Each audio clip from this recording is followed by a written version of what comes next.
Here I have Infinix Smart 6 HD, and today I'm going to show you how to change wallpaper on this device.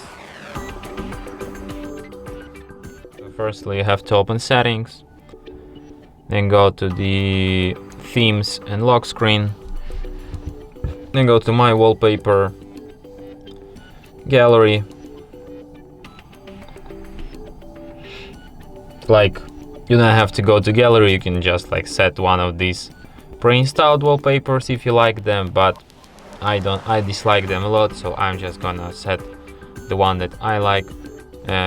You can just download any image from the gallery, like these pets, or just take a photo with your camera or anything you want.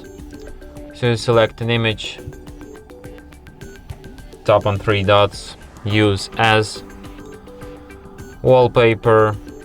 Here you can adjust how it would look like, tap apply, and then select if you want to set it on home screen, on lock screen, or on both screens. And wallpaper will be applied.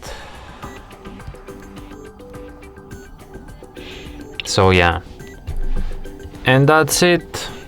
Thanks for watching. If you find this tutorial useful, don't forget to hit that like button and subscribe to our channel.